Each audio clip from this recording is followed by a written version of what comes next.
Good evening, all you Kennedy Americans out there. How you doing on this Saturday night? I'm your host, Lori Spencer. Thank you for joining us here on X Spaces. Glad to have you all here. We're going to have an amazing Twitter space tonight. I still call it Twitter. Sorry, it's X now. Welcome, everyone. We're here to talk about, of course, Robert F. Kennedy Jr. And there's a lot of news in the Kennedy universe since the last time we caught up. I guess our last space was a couple of weeks ago. There's so much to cover tonight.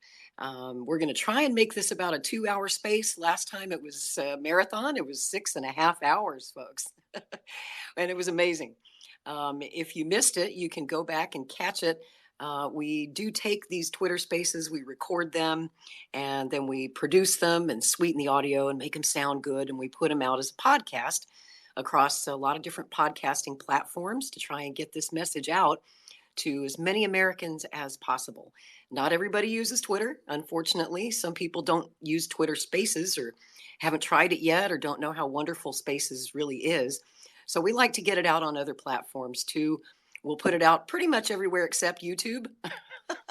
If you caught our last space, you know that was all about the censorship of Robert Kennedy on the YouTube platform and his current lawsuit against Google and YouTube. And you can go back and catch that. It is in 3 parts. We broke it up into 3 different episodes of the Kennedy Americans podcast. And we ask that you subscribe to our Rumble channel because they don't censor the podcasts over there at Rumble. On YouTube, they have removed every single episode of the Kennedy Americans podcast. Every time I uploaded an episode to my YouTube channel, they would put a strike on it. And then eventually they just removed my channel altogether and censored my channel, which I'd had for years. So that's how intense the censorship of Mr. Kennedy really is on YouTube. So we've archived all the past episodes and all future episodes of the Kennedy Americans podcast will be available and are available right now on Rumble. And the channel is called, the URL is rumble.com/Kennedy Americans.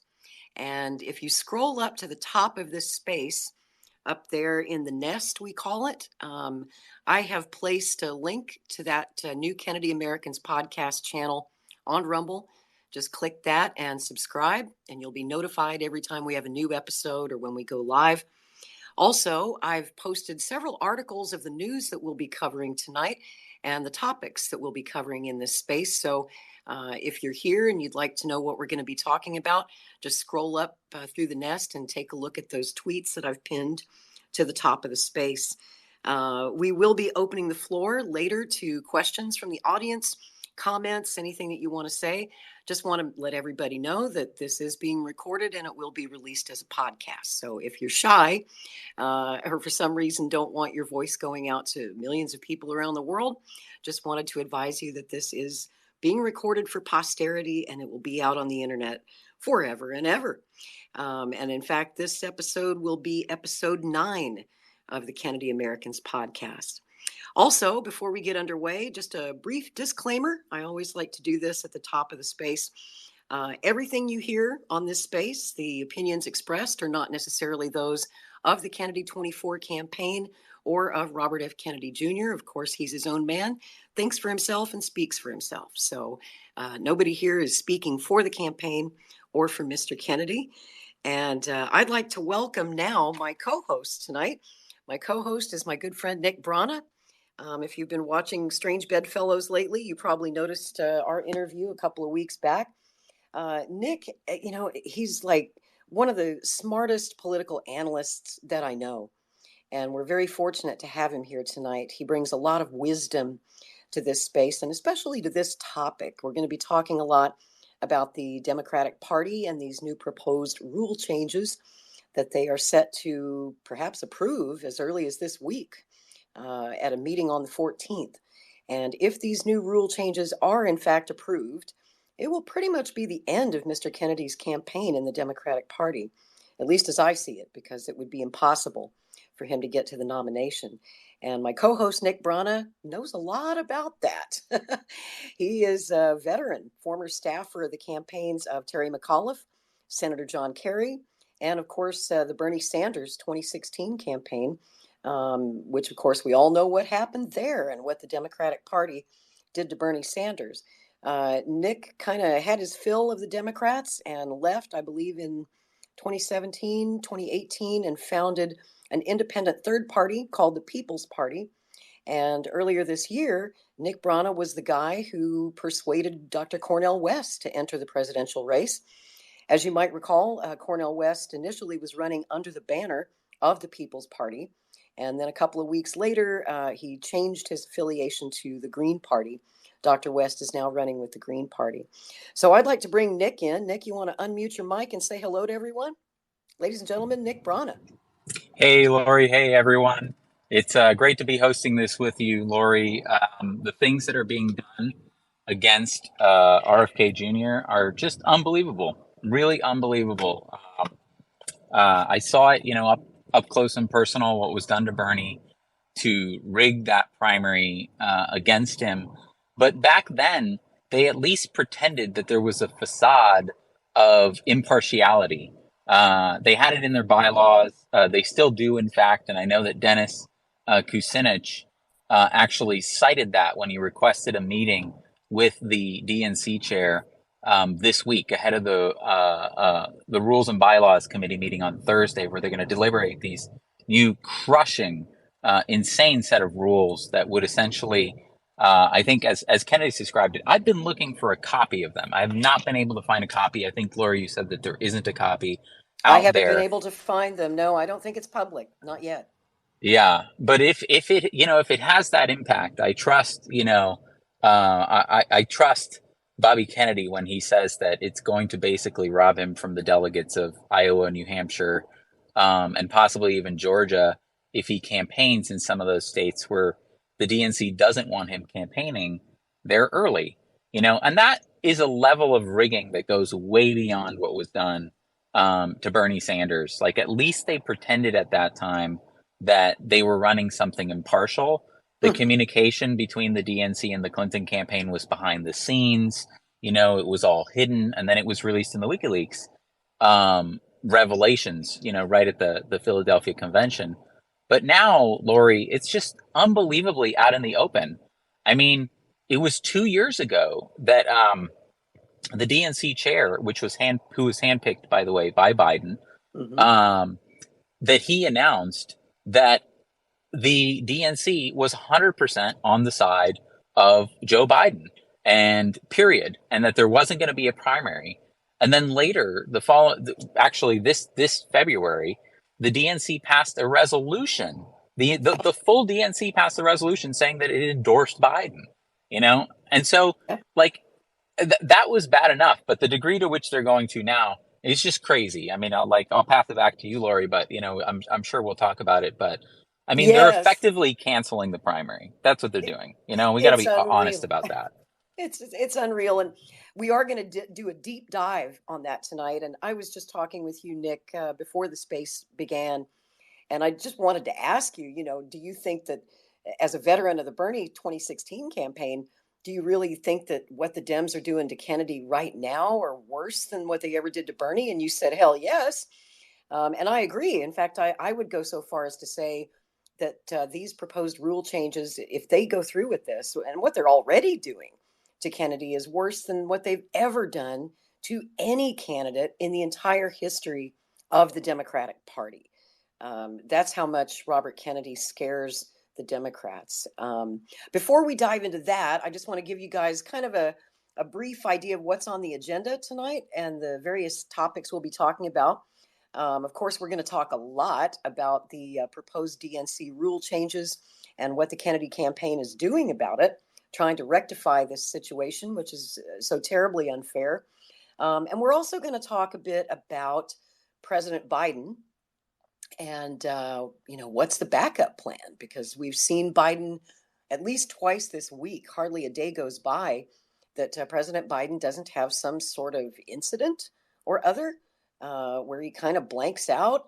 His brain freezes up. He forgets what he's there for, forgets what he came to say, or just rambles on with some kind of nonsense. And it's really becoming troubling. And I know it's even troubling for the elites in the Democratic Party who are trying to prop him up for one more term and one more campaign. And you take a look at the guy and you just wonder, how on earth is he even going to make it through the primaries? So we're going to talk about that.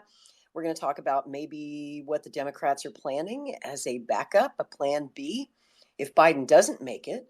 I also want to talk, since Nick is here and he brought Cornel West into the race. I want to talk a little bit about Cornel West's disastrous interview with Jimmy Dore this week and what the impact's going to be on his campaign, if you think it might cost him the Green Party nomination, and if that nomination is now up for grabs for another candidate. We'll be talking a lot about the possibility that Bobby Kennedy might be leaving the Democratic Party. They might leave him no choice, honestly. Depends on what they do with this rule change this week, but he may have no choice but to look at, as he said this week in an interview with Forbes, he called it other alternatives, which would mean an independent run or perhaps a third party run. So we're going to be talking about that. And also, I want to talk about, we have a special event tomorrow. Of course, as we all know, tomorrow is September the 11th. And something really cool that the Kennedy campaign is doing. I love this. Bobby has put out a call to action for all Americans to participate in a National Day of Service and Remembrance tomorrow on September 11th. And he's asked people to plan their own events, to do some kind of service to their community or to a neighbor, or just do something good for your country. It's echoing President Kennedy's call in his 1961 inaugural address, when he said, "Ask not what your country can do for you, ask what you can do for your country." And so we're going to talk about that. There are events going on all across America affiliated with the campaign. And also, if anybody out there listening has planned one of those national events on September 11th for your day of service, we would love for you to join the space later when we go to the Q&A portion. I'd love to hear you guys tell me about what you're doing in your community, in your area, and what you're doing to make America a better place. And also a plug for Mr. Kennedy's upcoming events. He's working really hard. He's out on the campaign trail every single day. He's in a different city. He's crisscrossing America. And I wanted to tell you guys a little bit about his upcoming calendar and what's going on. Tonight, Bobby is in Rock Hill, South Carolina, as we speak. I think he's just about to finish up his event there. Tomorrow night, September the 11th, he will be in Walpole, New Hampshire, participating in that September 11th National Day of Service.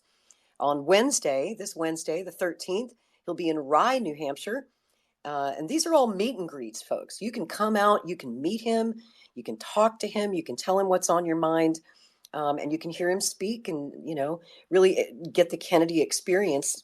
I would advise you to do it early in the campaign, because as we go along, every new event in every new city, the crowds are just getting bigger and bigger and bigger. I think it was the event last night or the night before. The venue that they had literally wasn't big enough to hold everyone who wanted to come. So they had to find another venue at the last minute, a bigger venue. And I predict it won't be long before Mr. Kennedy is filling stadiums, and we'll be having rallies the size of Donald Trump rallies. And then Donald Trump's going to have something to worry about. Also, a really big event this Friday, September 15th. Bobby will be back home in Los Angeles. He'll be at the Wilshire Theater celebrating Hispanic Heritage Month. And you can learn more about all of these events, RSVP to attend. It's always free. Of course, donations are welcomed and encouraged. You can learn more about any of these events at kennedy24.com/events. And also, we ask that you donate, because the Biden White House and the DNC are trying to bleed our campaign coffers dry, forcing Bobby to pay for his own private security because they won't give him Secret Service protection. And now there's, in these proposed DNC rule changes, they're talking about making him pay for his own primaries. We're going to go broke, folks, without your help. So please donate, buy campaign merch. If you buy a T-shirt or bumper stickers or signs or flags or whatever you buy, that goes into the campaign coffers. That's a donation, and it helps us very much. If you'd like to get involved, do an event, you can join my team of volunteers. just go to my page at kennedy24.com/Lori Spencer. And then towards the end of the space, once we've covered all of today's topics, as you can see, we've got a very full agenda of things to talk about. We're going to open up the floor to audience Q&A.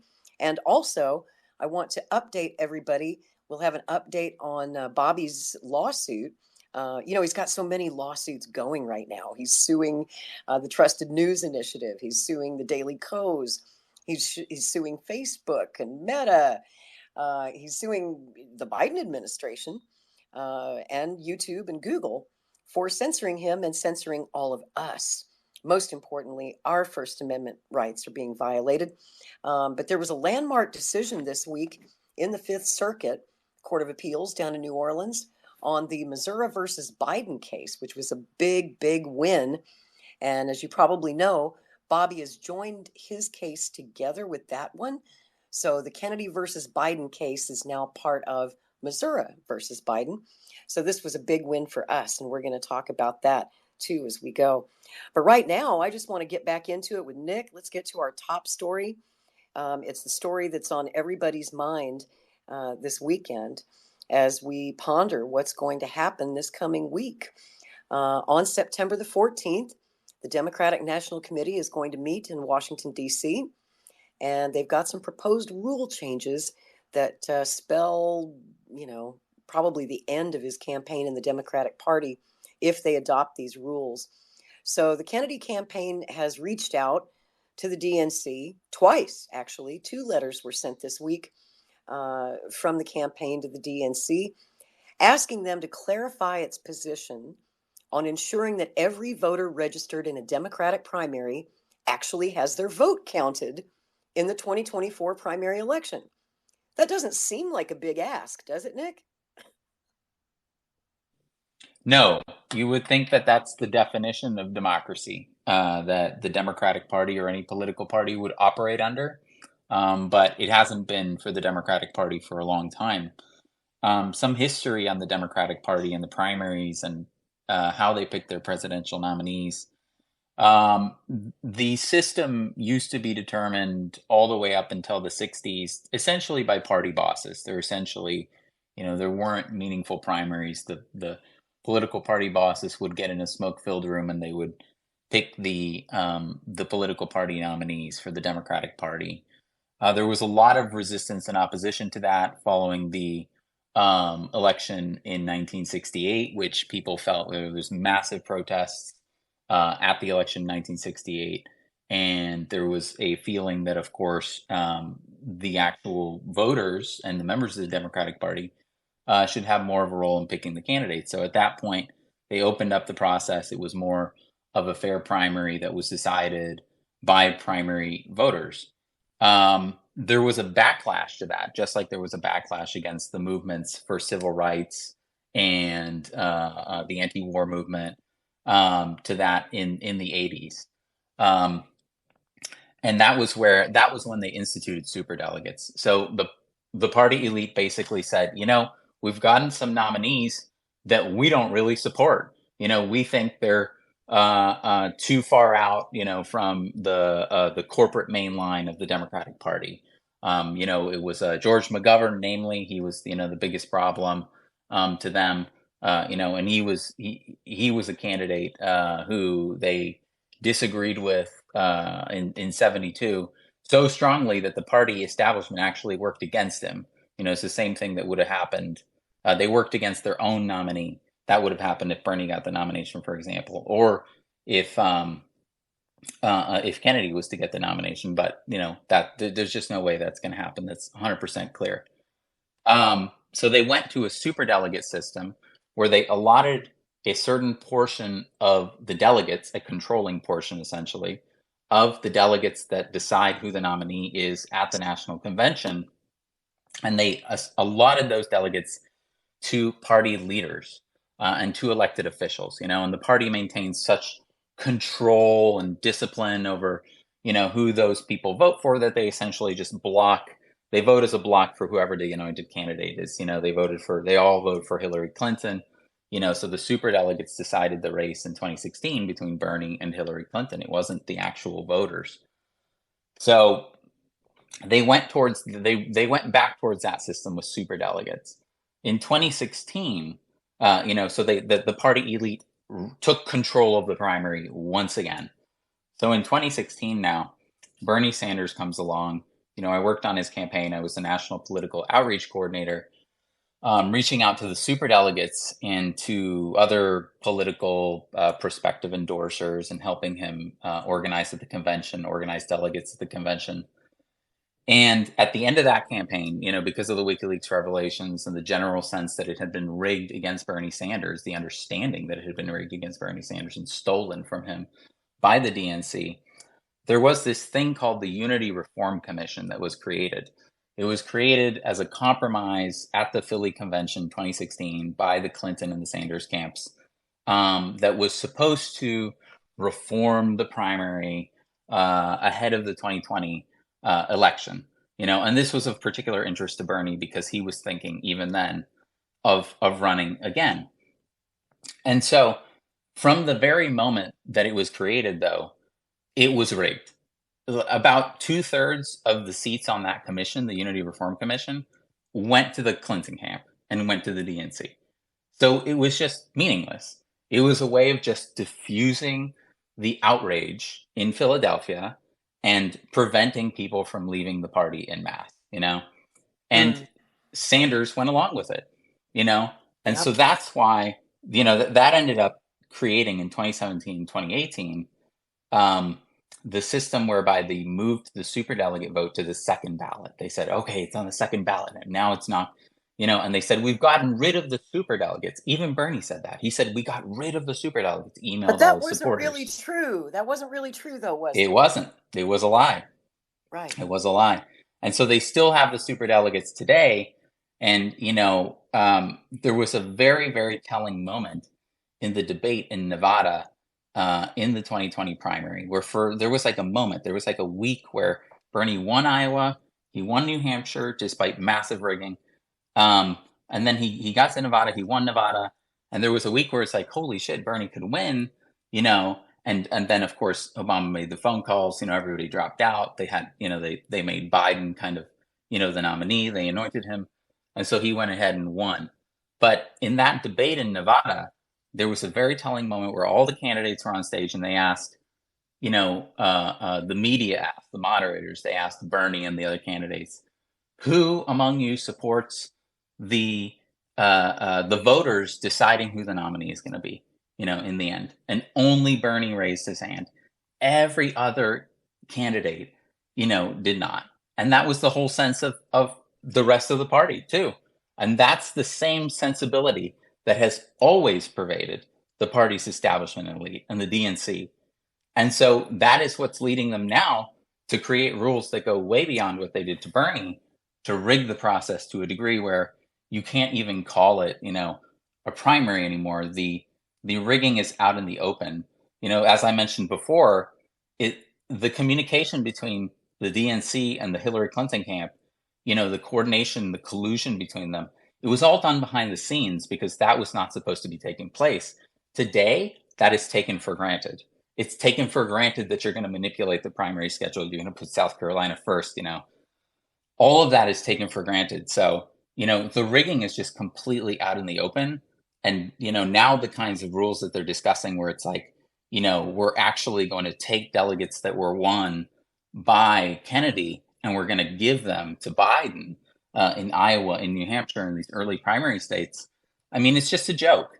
And there comes a point where, as a candidate, I think that Kennedy has to reflect and say, I can no longer approach my own supporters in a self-respecting fashion and tell them that what they're supporting by supporting this campaign is something that has a realistic chance of winning, that we're being given a fair shot, And I think that's where we're at now, is that can no longer be said. Whether this rules change passes on Thursday or not, it is 100% clear that the DNC, by even considering this and all the other changes they've already made, is not going to give Bobby Kennedy a fair shot. They just could not be telegraphing that any louder than they are. Yes. And the last thing I wanted to say was that to put into context how outrageous this is, as he said, he would have to win 80% of the delegates, Yeah, 80% of the vote, and Biden would only have to win 20 in order for Biden to win the nomination. With all of the automatic delegates, the super delegates, the rigging, that's insane. I mean, it's that's just a outrageous. farce. Absolutely Exactly. outrageous. It is. And, I wanted to ask you, since you were there, at least in the 2016 campaign of Bernie Sanders, when the DNC was trying to finagle some things and change some rules, did the Bernie campaign do what the Kennedy campaign is doing now, reaching out and meeting with the DNC and trying to at least talk them into being fair? Was there an effort made? There wasn't enough of an effort made, but there Mm, was an effort. Jeff Weaver, the campaign manager in 2016, he reached out. He tried to meet um, with the DNC chair Debbie Wasserman Schultz, but none of that accomplished anything. mm. And Bernie did occasionally call it out, but that was the problem: is that the Bernie really didn't have the guts to call it out as much as he should have. He never called out the rigging to the degree that he should have, and I That's really hope that the Kennedy campaign, you know, doesn't make that same mistake and that they call it out very strongly. I think as they've started to just very recently with the Jesse Waters interview and on Forbes. That's right. And, that interview with Jesse Waters, Dennis Kucinich was on Waters World, I think Friday night. And I've pinned the video. I hope everybody will go watch that interview with Dennis Kucinich. The way Jesse put it, and I agree, he said Joe Biden has just ordered a political hit on RFK Jr. Those are strong words, but I agree with them. I think he's absolutely right. I wanted to talk a little bit more about what the campaign is doing right now, this week, to try and set this right with the DNC, to try and get a fair shake. Um, Now, I don't know if this meeting has been accepted by the DNC, but twice this week now, Dennis Kucinich has reached out to the DNC, to Julie Chavez Rodriguez, the manager of Joe Biden's campaign in the DNC, and he's hoping that Mr. Harrison will agree to this meeting. In his letter, he noted that Article 5, Section 4 of the DNC Charter states, and I quote, "In the conduct and management of the affairs and procedures of the Democratic National Committee, particularly as they apply to the preparation and conduct of the presidential nomination process, the chairperson shall exercise impartiality and even-handedness as between the presidential candidates and campaigns." So the DNC's proposed reordering of these early state primaries, it's done to penalize the states that didn't vote for Joe Biden in 2020. It would discount the votes of millions of Americans, and it would limit the ballot access of millions more to mail-in voting only. Now, the states currently at risk of such disenfranchisement include New Hampshire, where Biden, by the way, came in last in 2020, if you remember, receiving 0 delegates. Iowa, where Biden came in fourth in the 2020 primaries, and Georgia, which is one of the most diverse states in the country. And obviously, we see that. Just look at how the 2020 election went for President Trump in the state of Georgia. So, beyond the direct discounting of votes from some states, the Kennedy campaign plans to question the DNC's creation of, get this, a new class of superdelegates. Here we go again. They would be empowered to overturn the vote of the people and hand the nomination to the favored candidate of the party elites. Now, at this point, we assume that that favored candidate will be Joe Biden, but maybe it won't be. And we'll talk about that as we go along tonight. The DNC's charter says, quote, "A party which asks for the people's trust must prove that it trusts the people." And we're doing just the opposite. As Nick just said, in accordance with that principle, the presidential primary process was reformed in 2016 after the WikiLeaks revelations exposed what they were doing to Bernie Sanders And supposedly they reformed it to remove superdelegates from the first round of voting to ensure that party elites did not change the outcome of the people's vote. But as Dennis Kucinich says right here, I'll just quote him, unfortunately, it appears that the DNC has created a class of pledged delegates called party leaders and elected officials. That's PLEOs, P-L-E-Os, who are essentially the same as superdelegates due to the amount of control the party exercises over elected officials. So you're kind of getting the idea of how this works. Kucinich continues, he says, this puts the DNC once again in the position of overturning the will of voters across the United States.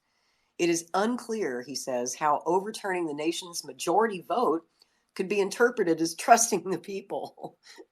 And I'll read you a little bit later on the full letter that Dennis Kucinich wrote this week to DNC chair Jamie Harrison.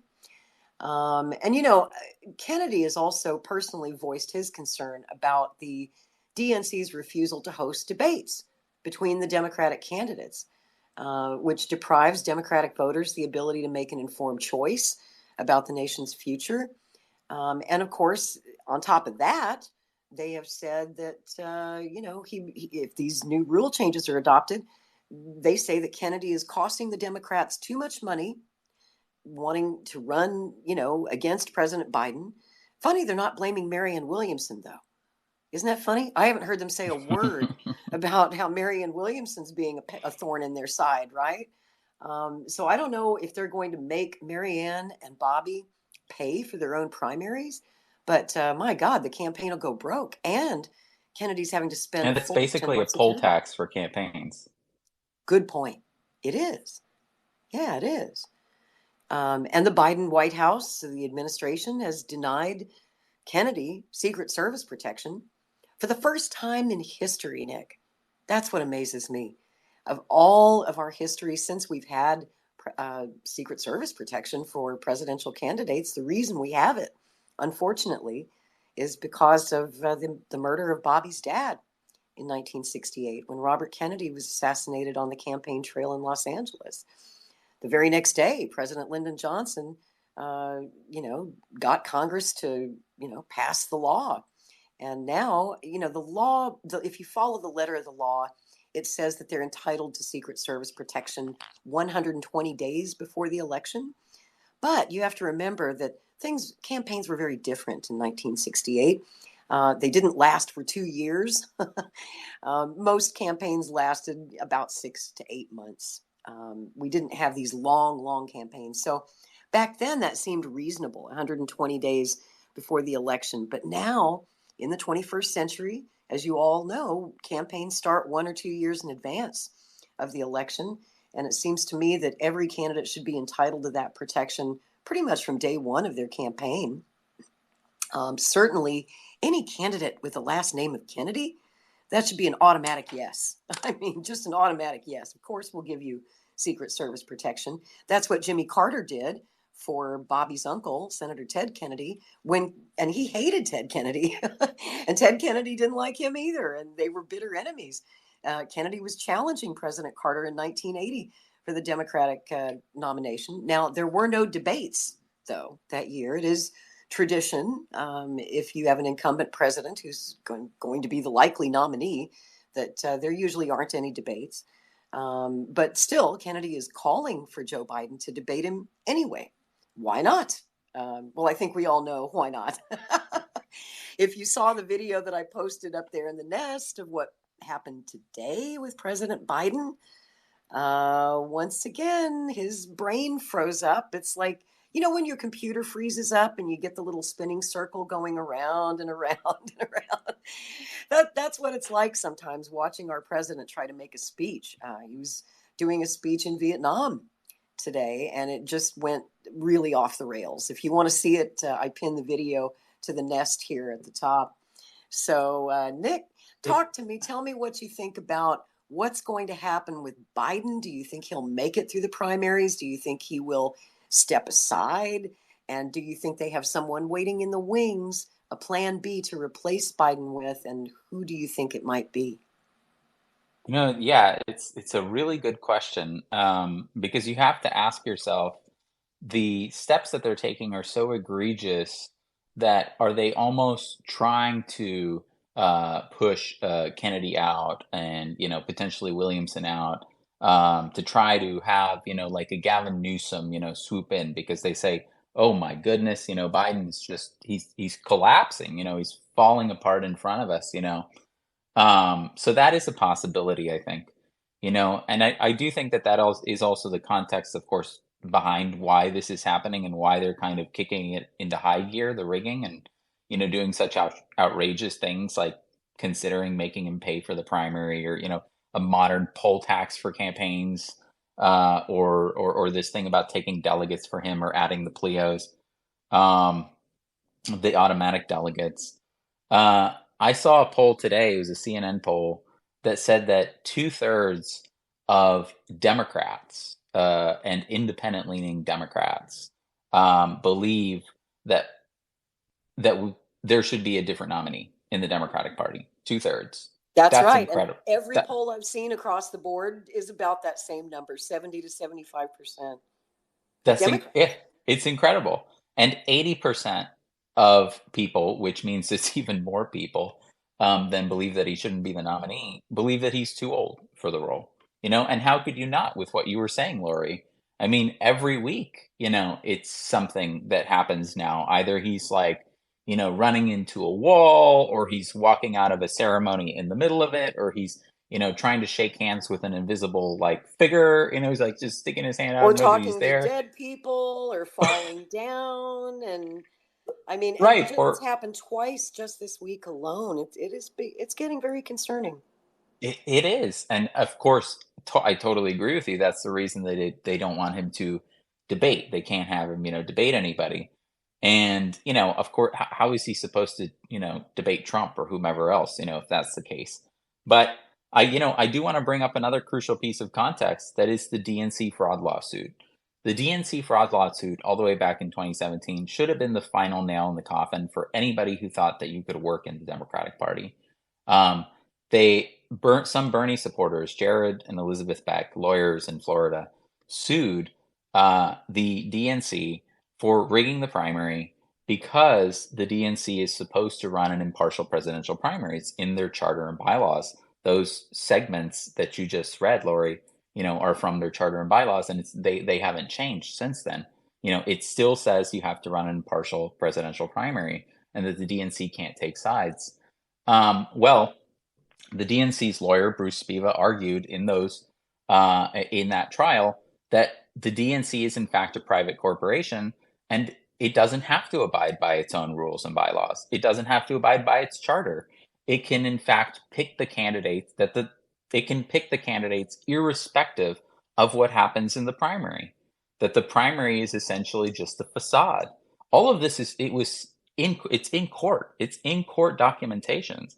So Mhm. at that point, there should have been I mean, no doubt whatsoever that the DNC can and will go to whatever extent is necessary to cheat a candidate. Now, they're smart about this. The way they go about this is they're smart. They don't just kind of say the primary's canceled. They don't just outright say that, because that would be too overt. It would be too obvious. They want people to stay in the party. They don't want people to leave.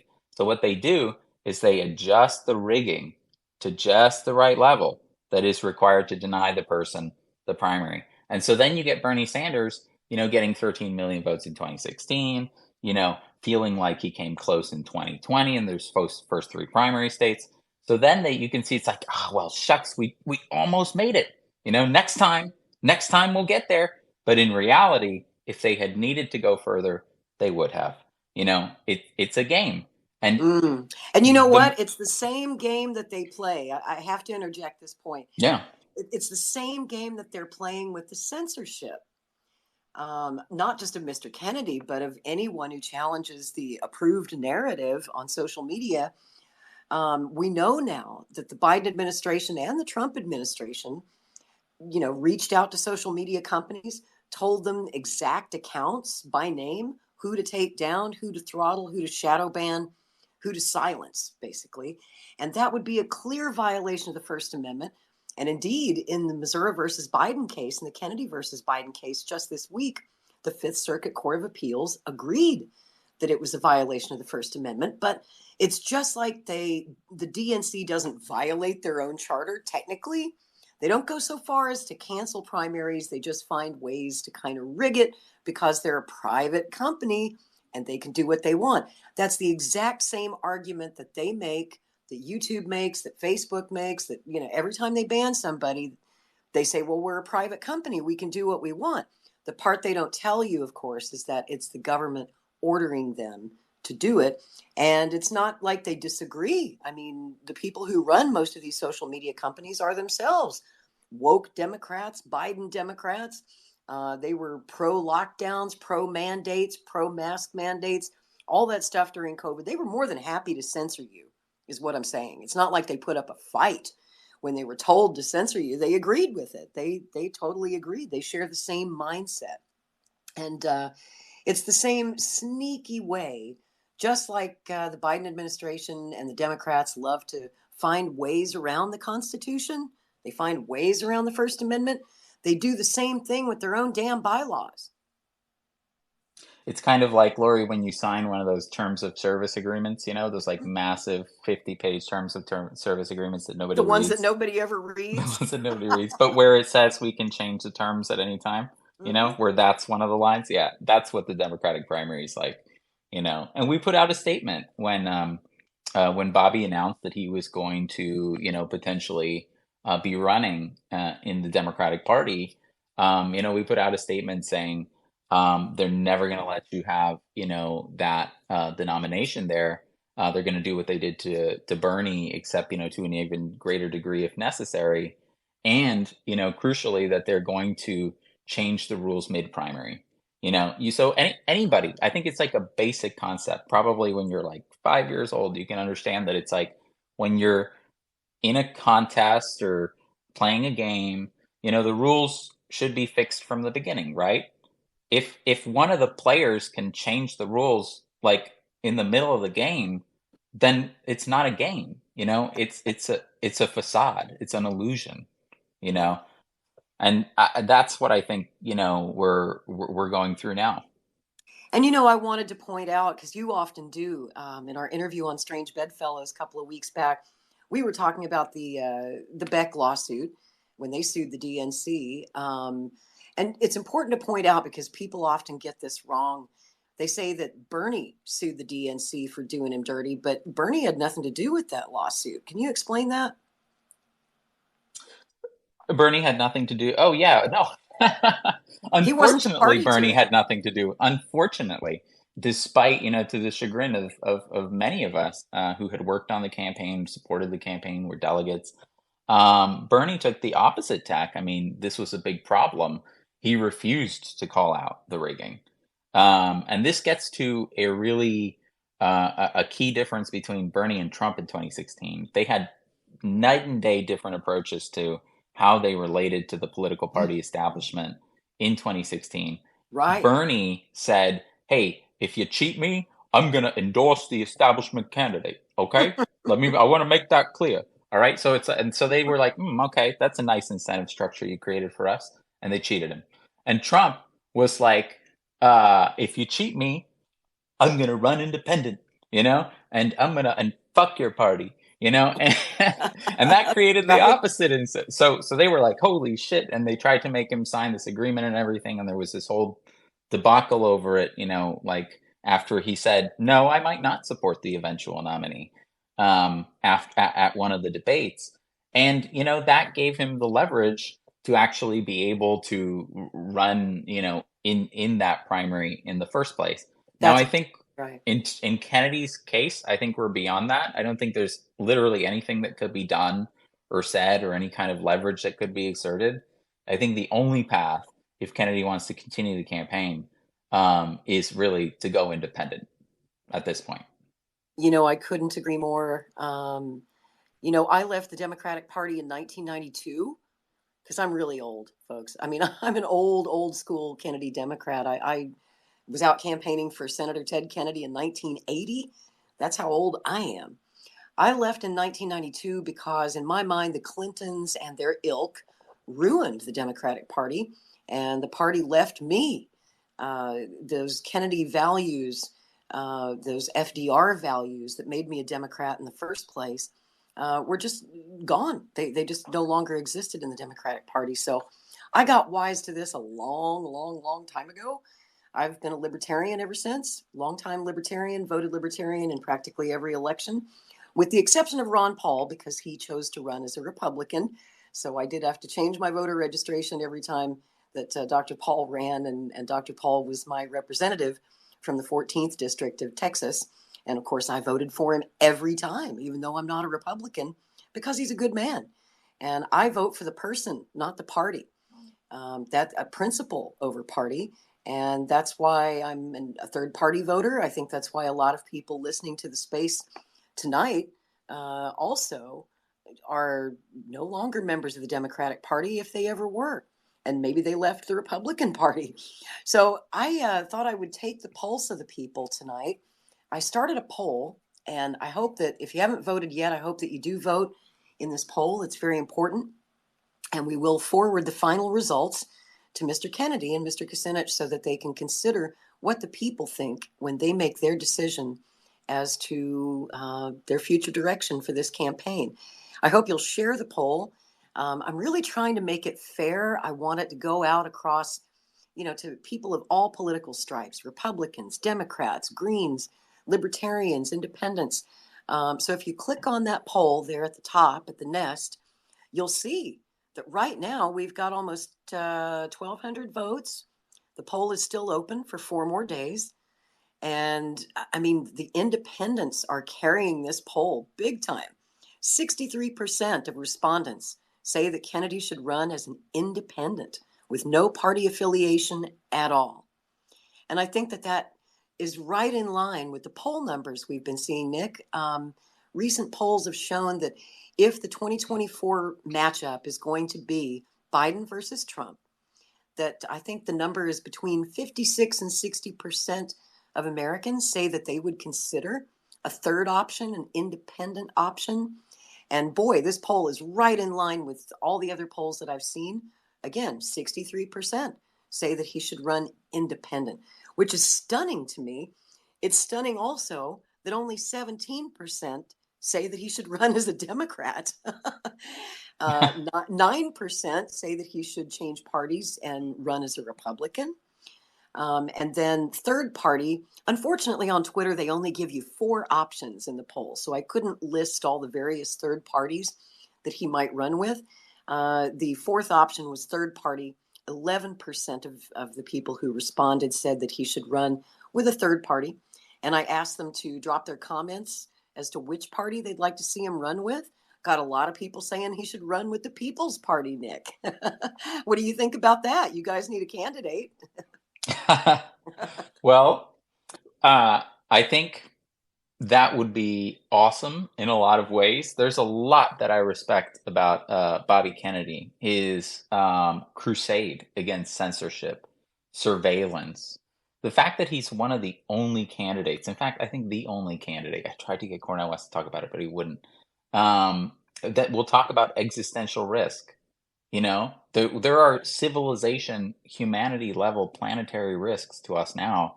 And he talks about them. He talks about engineered superviruses, nuclear war, artificial intelligence. I heard him discuss that on Lex Friedman's podcast.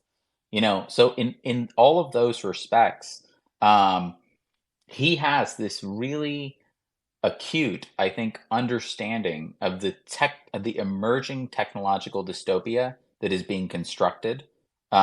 This emerging brave new World Economic Forum type, prison with CBDCs, digital currencies, where everything is monitored and controlled. And in that respect, I think he is an amazing candidate. There are some things that we disagree with him on from the People's Party's perspective. For example, and we said this in our initial kind of response to when he announced he was thinking of running. For example, we would love to see him run on Medicare for all. I don't entirely understand why he hasn't taken up that issue. About 88% of Democrats support it. And it also has a majority of Republicans supporting and about 70% total. And of course, he's such a champion for healthcare when it comes to, the explosion of autoimmune issues, all of these different chemicals that are being added to our foods, that are being used in preservatives, that are being, sprayed on crops. He's such a strong advocate there. Of course, also he's such a strong advocate for health when it comes to vaccine safety. That to me, it doesn't make sense to me why he hasn't picked up Medicare for all as an issue that globally is shown to improve health dramatically and would have cut the deaths from COVID by 2/3 in this country. There's other issues, of course, with Palestine. Would like to see him support abolishing rather than, reforming kind of the CIA. We've tried to reform the CIA for decades. Absolutely.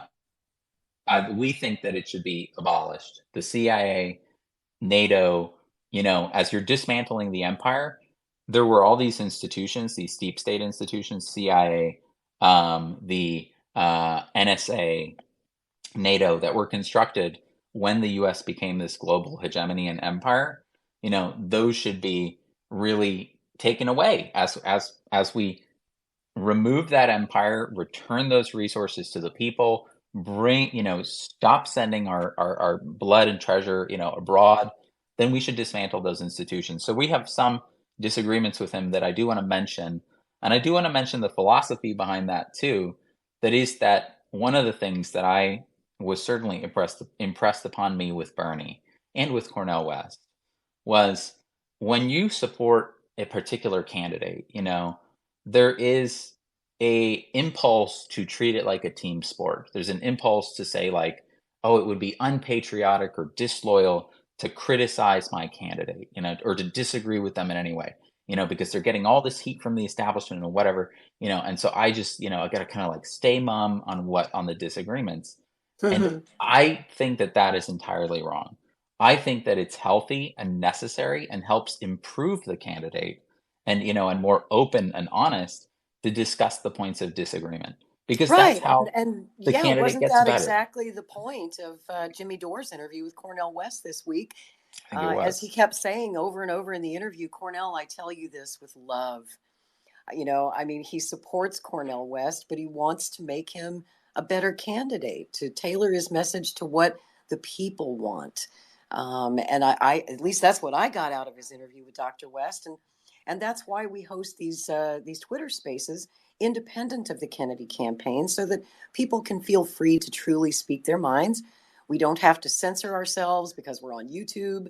Fortunately, X will let us talk about whatever we want.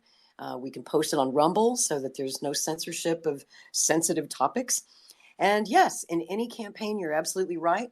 There have been some emails circulating just this week of people within the Kennedy campaign, telling other people to hush, don't talk about it. And I'm like, well, of course we're going to talk about it. The Democratic Party is trying to kill our campaign. Do you think we're not going to talk about it? Mr. Kennedy's talking about it. Dennis Kucinich is talking about it. And we're talking about it a hell of a lot more than Bernie Sanders ever talked about it in 2016 or 2020, when the whole process was clearly rigged against him and there was a mountain of evidence. But he never sued the DNC. He never spoke up. He didn't challenge the system. And props to Donald Trump, because he actually did. And he did contest the 2020 election when he felt that it was stolen from him. And he was entitled to feel that way. It was a very close election. There were shenanigans that went on. And yet, not a court in this country would let his lawyers into the courtroom to argue the case, including the Supreme Court. So that's how hopeless things actually are, ladies and gentlemen. And if you were with us on that Twitter Space 2 weeks ago, where we talked about the censorship case that Bobby has going against YouTube and Google, once again, you have a judge who's very ideologically driven, a Biden-appointed judge, and this judge is not giving Kennedy a fair hearing, and she's already told him how she's going to rule. She said in her preliminary ruling that this case is unlikely to prevail on the merits. So just like the Democrats are sending Kennedy a message now, we don't want you in our party. We don't like you. We don't agree with anything that you stand for. We think you're a MAGA guy. We think you're a Republican. That's one of their favorite smears to use against him. But, Nick, I don't consider that a smear. And I'm not a Republican. I'm not a MAGA person at all. But I want Bobby to beat Trump. But, I love that conservatives are happy with Kennedy. I love that they're donating to our campaign. To me, that's how you heal the divide. That's how you bring us together. And that's the whole problem in this country. That's why our campaign slogan is heal the divide. And that's what And we're to here to what do. and to what you said, Lori, I completely agree. Is people are so fed up of these fake populists that come around, for so long that there's Obama, he campaigned on ending the wars. He was going to stop the torture. He was going to get the special interest money out of politics. Turned out to be a total fraud, total Wall Street controlled fraud. Bernie Sanders comes around. He basically runs on the same message. Including Medicare for all, going to get the special interest money out of politics and end the wars. People, yeah, again, again, turns out to be a total fraud. Can't even admit the rigging of his own supporters. And Trump, of course, Trump came in and promised a lot of populist things as well. And at the end of the day, he just folded. He folded to the establishment in so many different ways. To the deep state. And of course the things that only ended up happening essentially was he cut corporate taxes and all the things that the billionaire ruling class wanted in the first place. That was the major takeaway. And so at this point, people really want someone who is going to fight for them like their life depends on it. Because people out there, their life depends on it. We're paying more for food and gas while we're sending, while every other week we're seeing, how many billions more are being sent to Ukraine.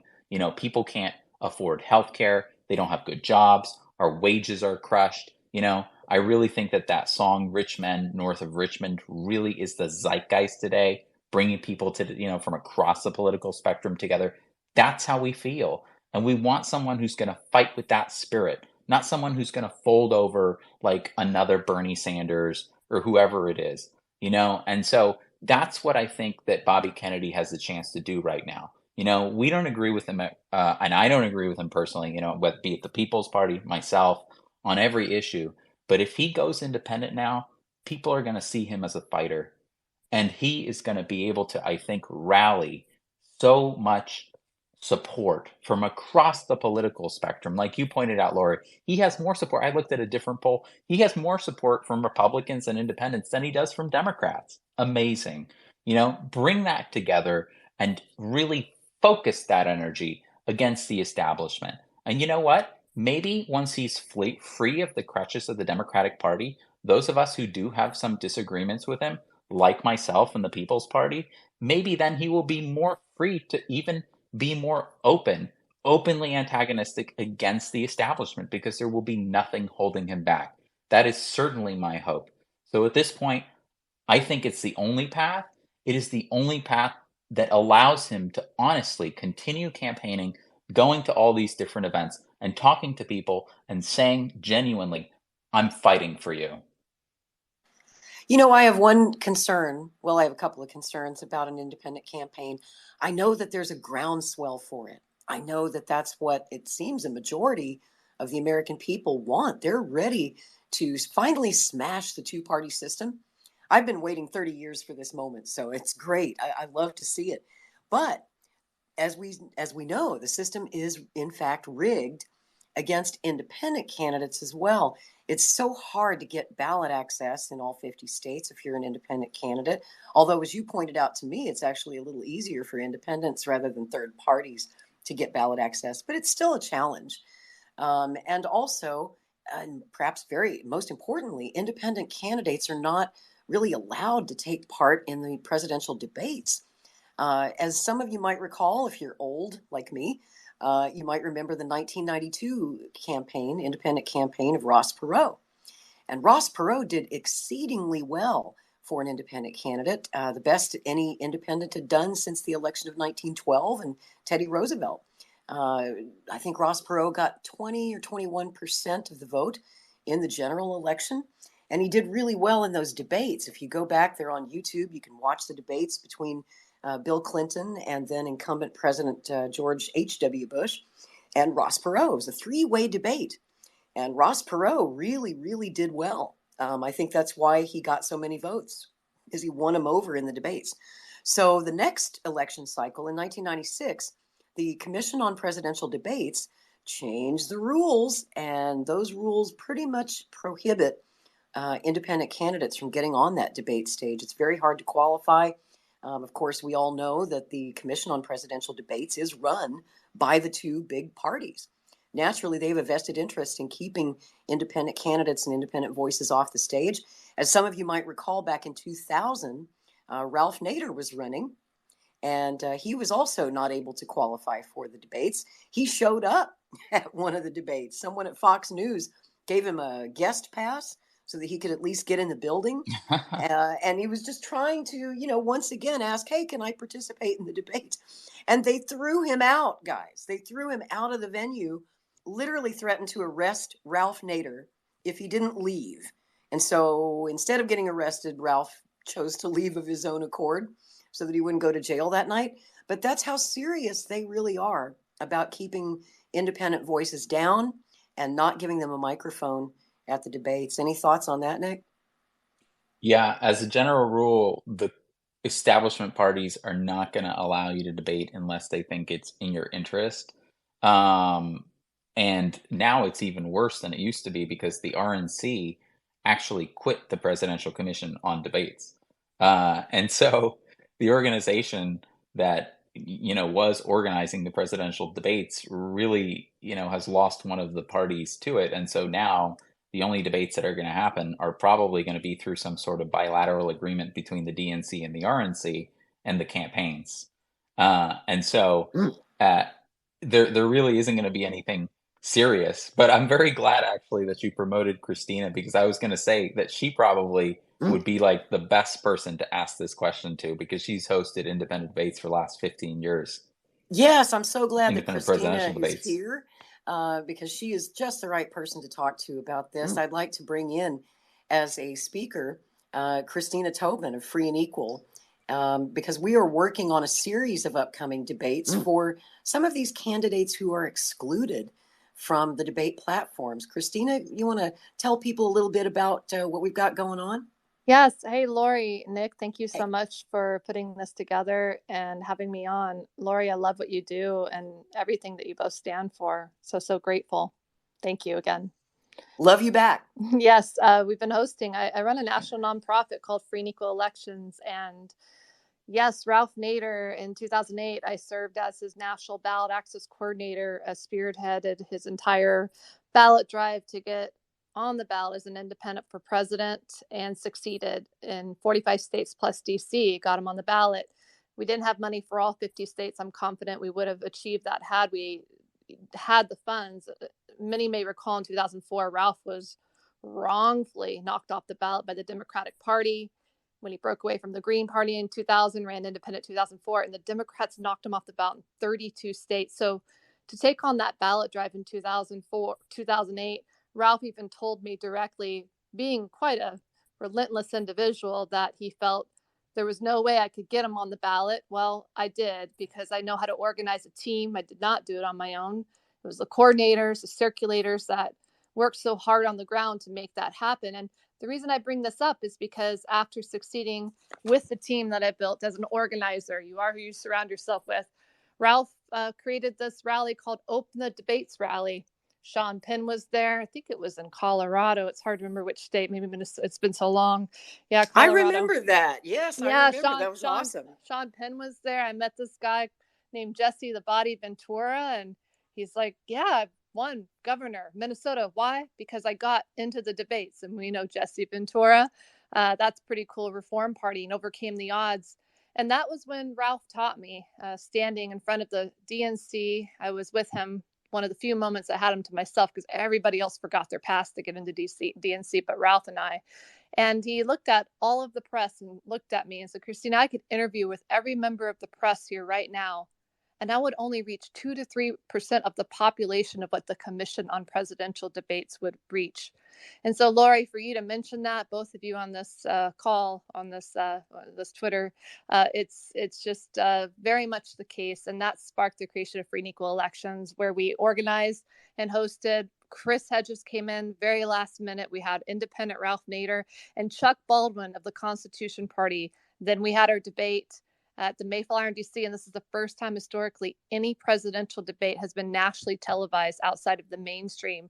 Not so mainstream anymore, right? Commission on Presidential Debates. So it is truly a fraudulent platform. That's why the League of Women Voters, as you sure are aware, created originally the debates, but then the CPD, Lou Farag, all these corrupt in the pharmaceutical, military industrial, like they took over, co-opted the debate, stole it from the League of Women Voters. And when you look it up online, you'll see the League of Women Voters, the United States, state that the Commission on Presidential Debates has perpetuated a fraud on the American voters. So to answer your question, there's a little bit of a backstory there. In 2012, broadcast legend Larry King, he stepped up to the plate and we co-moderated Free and Equal's presidential debate in 2012, reaching tens of millions, people, as well as top 10 trending on Twitter. And in 2016, Lou Grant of the Mary Tyler Moore Show, he stepped in as our co-moderator as well. Him and I co-moderate our presidential debate.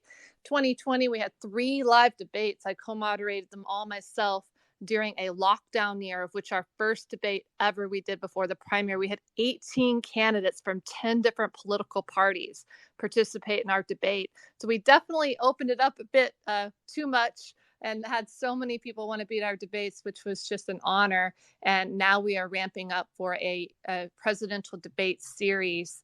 We're finalizing the date as early as the date sometime as early as the end of this year. Early December is what we're looking at, tentative. And we have a confirmed moderator to be announced in the next couple weeks, and very excited about that, because the need for not only a presidential debate and bringing candidates across the spectrum is needed more than ever, because these conversations, that's what happens at our debates. This is not a fight, not an argument. This is about having conversations of love and compassion, respecting one another's ideas. And David definitely brings some comedy and humor into it. We're going to, fortunately, with our moderator, won't say much more than that, because comedy is key, and humor, of course, because we are in very serious times. Because this whole thing is a joke. We're very serious times, but we got to have a little bit of fun uniting our country, right? And truly having a lot of fun, actually.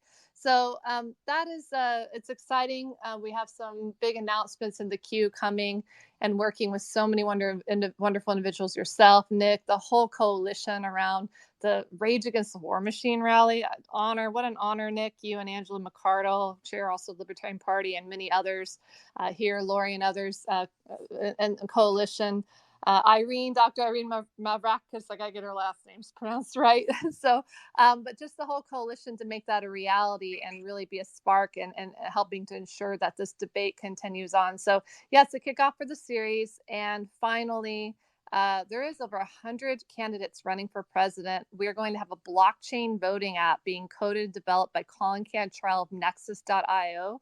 Check out his website, Nexus.io. His dad was like VP or co-founder of SpaceX with Elon Musk. So he's just a brilliant genius in the work that he does. And through instant runoff voting, the people are going to decide who are the top 6 candidates they want to have in this debate. We're looking at early December. With not only myself as a co-moderator and an individual to be announced soon, but possibly a third moderator we're seeking. So this is a kickoff in an independent movement. And Bobby Kennedy has told me himself directly that he feels, and I agree with him, we've agreed, this was a couple days ago, that the Democratic Party is pushing him, wants him and pushing him to run third party so that it splits the votes with Trump and benefits Biden. And I don't think Robert F. Kennedy is going to take the bait. So independent, I agree with you, Nick and Lori. It is the only way that Robert F. Kennedy has any chance of winning.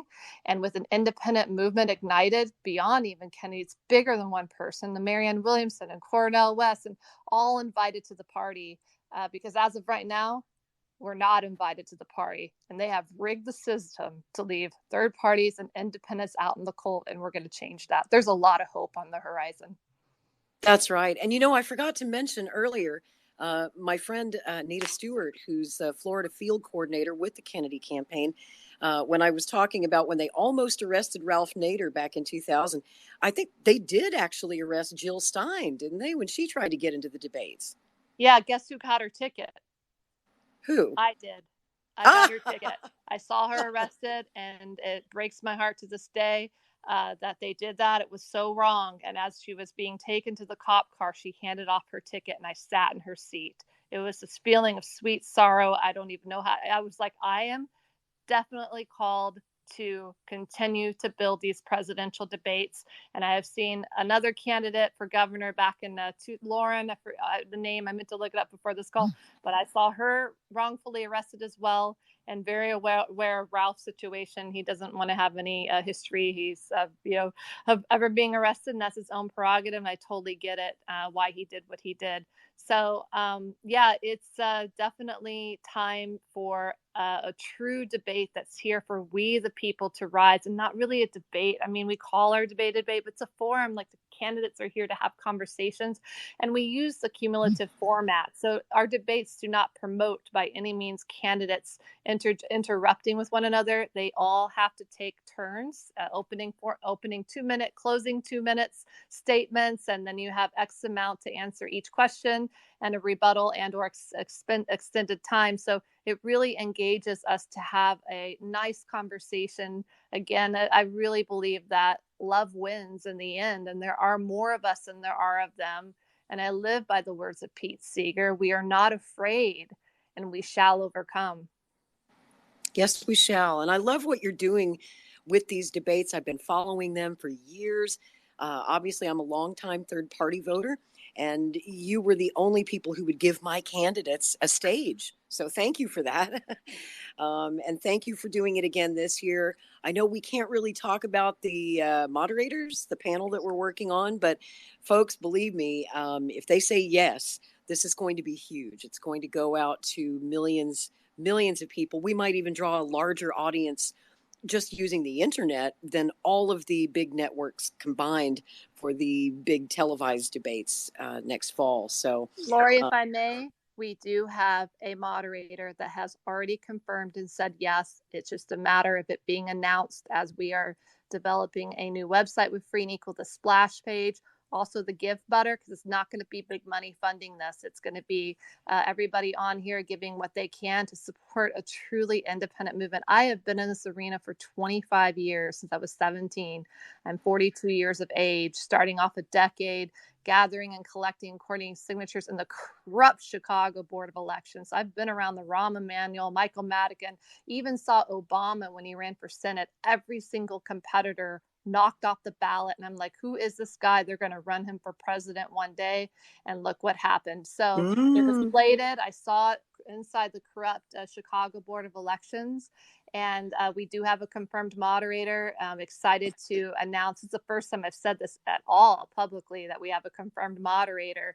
And that I know who it is, but I won't say yet. I know, but it's not pending anymore. It is a yes. He has confirmed a date available, venues available, and we're just waiting on one more moderator to join, but we're proceeding no matter, because it's going to be it's going to be a people powered movement, truly. And the consistency of what I have built in the team throughout the decades in the making is so deeply rooted, because you do not build a movement overnight. And we have a long-term solution-based direction as to where this not only presidential debate series will go, but we've also been hosting United We Stand Festival since 2014. So we're going to be bringing the artists and thought leaders and coalitions and organizations and conscious companies into the series, and really breaking out into a United We Stand tour into 25 and 26. We're going to replace most, if not every, member of Congress, because that is the root of the problem, beyond far more important, those races, than the presidential race. And so I think Kennedy and the others I mentioned, and many more of all the parties, the People's, the Libertarian, the Constitution, the America, it could be Natural Law Party to the Green Party, are all invited to this truly independent movement for the people. And I notice as I look through who's here in the space, I see that in addition to Nick, of course, with the People's Party, we also have representatives here from the Forward Party, Andrew Yang's Forward Party. We also have representatives here from the Libertarian Party. Hello, Libertarians. I actually invited Angela McArdle, who's the national chair of the Libertarian Party, to speak in this space tonight. I hope she can make it because I would love to get perspective from people in the third party movement too. If you guys want Robert F. Kennedy Jr. as your candidate in 2024, now's the time to speak up. Now's the time to make your pitch. This week is decision time for the campaign, and much of that decision is, of course, going to be informed by how the DNC behaves with these proposed rule changes. So if there's anyone here from any other third party who would like to speak and let us hear your pitch, please do send me a speaker's request, raise your hand, and I'll bring you up to the panel and let you guys make your pitch.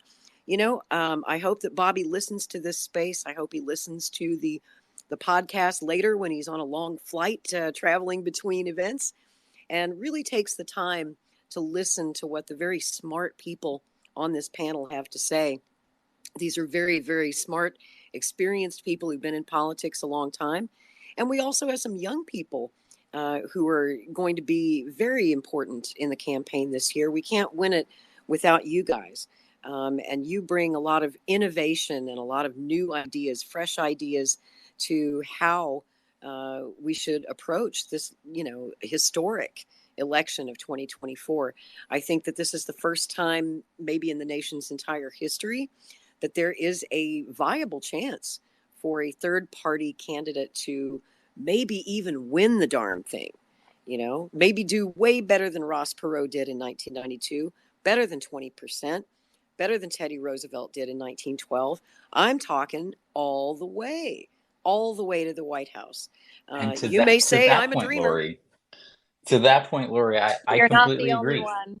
Sorry, go ahead. You're not the only one. Sorry. That's right. This is the time. Half the country is now independent.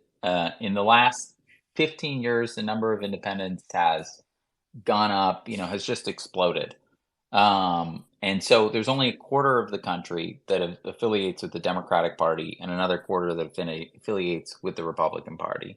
So independent is kind of already the biggest, political party or identification, so to speak. And being independent allows you to bring people together, as Kennedy already does, from various different kind of ideological perspectives, left and right. That's one of the best things that I think he decided to do in his campaign, is to reach out, to run a campaign that reaches out to people from across the political spectrum. And he's done it very successfully. And there's been conversation, I know, having, been an independent, having left after the 2016 Bernie campaign, there's been conversation about, what if Bernie Sanders, instead of endorsing Hillary Clinton, instead of endorsing Biden 4 years later, what if he had done a dirty break? What if he had left? What if he had joined another political party? What if he had gone independent at that point? Like, what a massive blow that would have been to the duopoly in this country. And that's the kind of opportunity that could possibly exist right now with a candidate that does have that kind of appeal and that ability to reach people from across the political spectrum. It would potentially be the biggest blow to the two-party system. Who knows? Maybe even a fatal blow. That's what they're afraid of. That has happened in decades. Yeah, that's what I truly believe both parties are afraid of. Speaking of innovation, there's a lot of innovation in the way that Kennedy is running his campaign. He's the first candidate in history to accept Bitcoin donations and cryptocurrency. He's put forward some very innovative proposed policy about Bitcoin and backing our dollar with it. He's also, got this innovative idea of not running such a partisan campaign and welcoming people from across the political spectrum. It's also quite innovative in this day and age that he's not running a dirty campaign and he's not attacking his opponents. He's had nothing but really kind things to say about former President Trump. I mean, he'll attack him on the issues, but he doesn't engage in smears. He doesn't try to tear his opponents down. He's even been quite kind to Joe Biden, even though Joe Biden has certainly not been kind to him. So we are looking at innovative approaches. This is a very innovative campaign. We're trying to do something that's never been done before in the whole history of our country. And so speaking of innovation, I'd like to bring in my friend Caleb Maupin, who is the founder of the Center for Political Innovation. And I would just love to bring Caleb into this conversation if I can. I just sent him an invite. Let me try again. I'm not sure if that worked. Let me try this again. Caleb's also a reporter for RT Television News. As you know, a lot of us here probably used to enjoy watching RT America, which is now unfortunately off the air. And it's too bad because RT was the only network that you could get on your local cable or satellite provider that, you know, lets you hear from candidates who were not in the mainstream, who were not Republicans and Democrats. One of the reasons that I really enjoyed RT during the elections of 2012 and 2016 and 2020 was they let us hear from the Libertarian candidates, from the Green Party candidates. Ron Paul was a frequent guest. So was Jill Stein. And you know, people who are outside the mainstream. Unfortunately, we won't have RT America this election cycle unless something should change. It looks like RT is permanently off the air on all cable and satellite providers around the, Western Europe, Canada, the United States. RT is gone. RT is also censored completely on YouTube, as we talked about in our last space. But I wanted to bring Caleb in and get some of his insights because he's actually one of the smartest political observers that I know and really knows his history too, understands electoral politics, and most of all, he understands revolutionary moments. And people, we are in a revolutionary moment. This could turn out to be the most consequential and revolutionary election since the election of 1932, when Franklin Roosevelt defeated incumbent President Herbert Hoover during the Great Depression, and he brought us a New Deal. And I'm hoping that Robert Kennedy will bring the American people a New Deal right now, because boy, do we need one. Not only do we need another JFK, not only do we need another RFK, but I believe we need another FDR. And that's something that Caleb and I talk a lot about when we talk about history.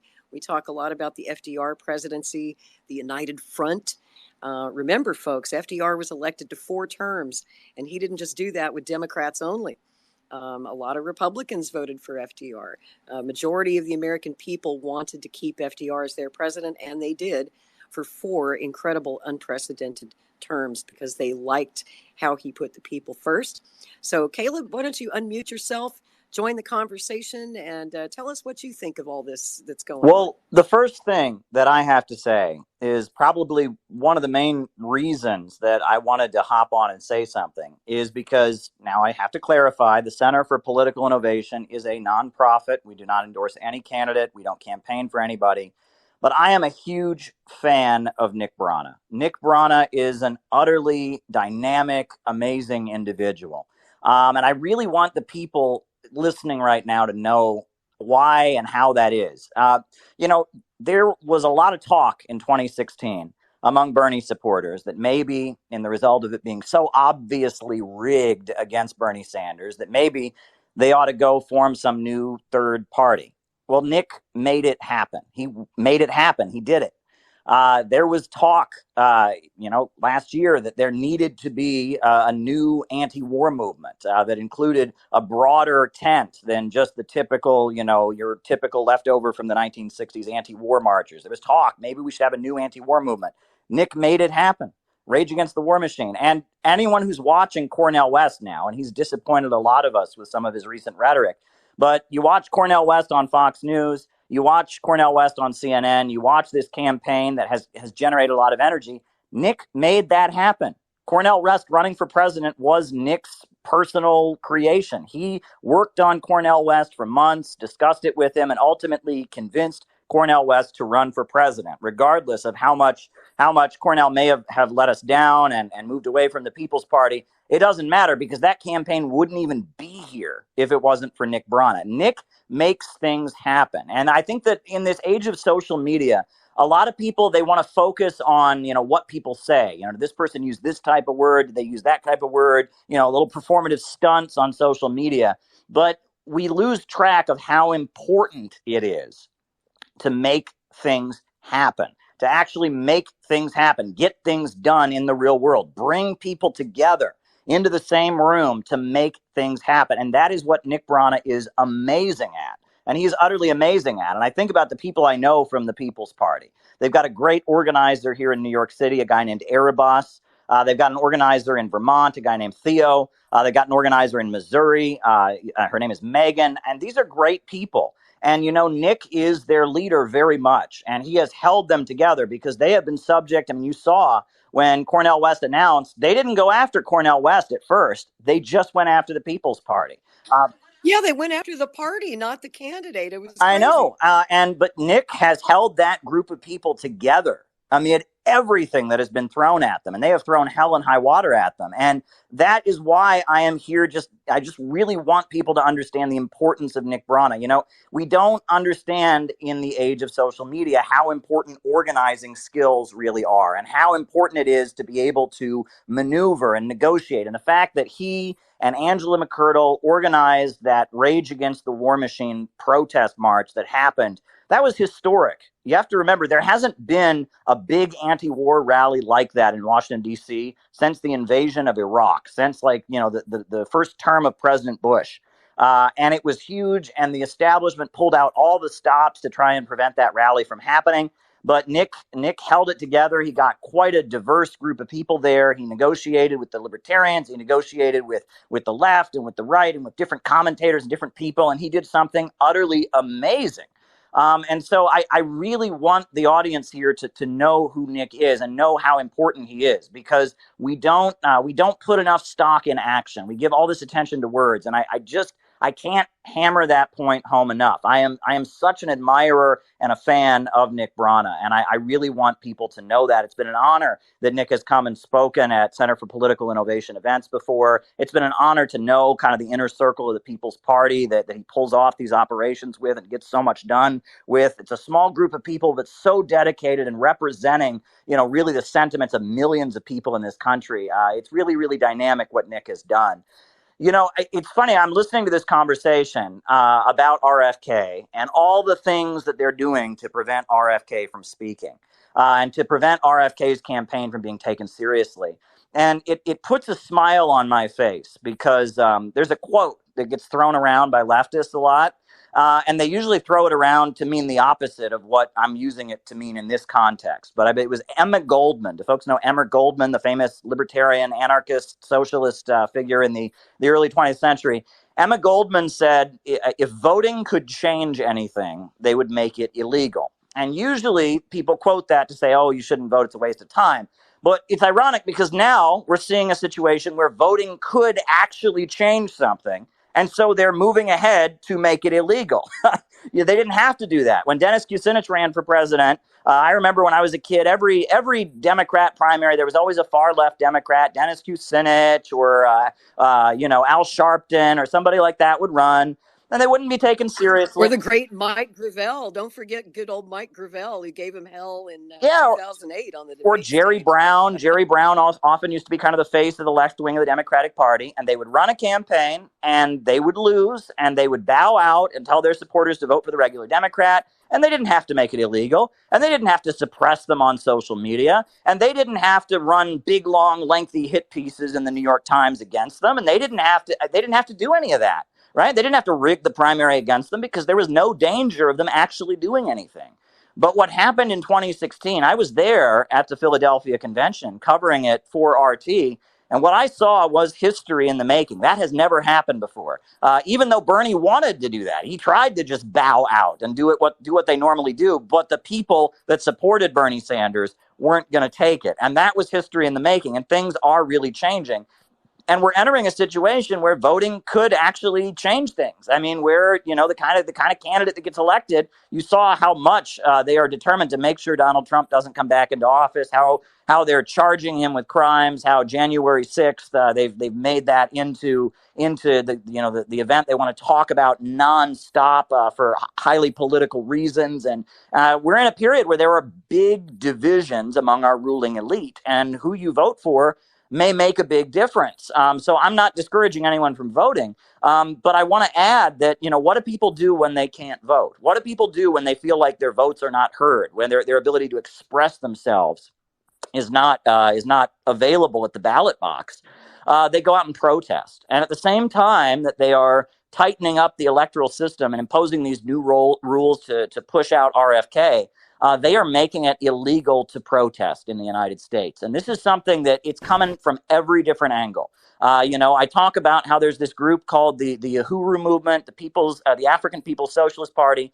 They have been indicted by the U.S. federal government. They're facing 10 years in prison for organizing some web conferences, publishing some articles, just criticizing U.S. foreign policy, supporting Russia in the Ukraine conflict. And they want to make that criminal. They want to make that being a foreign agent. And that's really disturbing. And we saw that Marco Rubio recently called for prosecutions of a whole bunch of people for allegedly being Chinese agents. He wants to expand that. We also saw that a group of abortion protesters in Washington, D.C., and forget, I'm pro-choice. There's many people that are anti-choice. That's not the issue here, right? But these anti-abortion protesters in Washington, D.C., during their protest against abortion, they blocked the door to an abortion clinic. Well, that's technically a crime, but they called it conspiracy to violate civil rights. They were convicted in federal court of conspiracy to violate civil rights.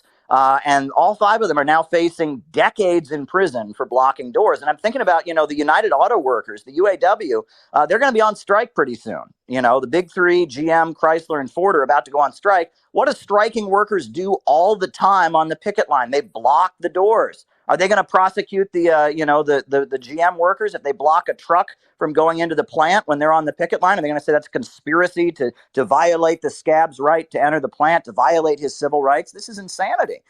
We've seen the huge sentences they've handed down to these January 6th protesters, calling it insurrection, a conspiracy against the government.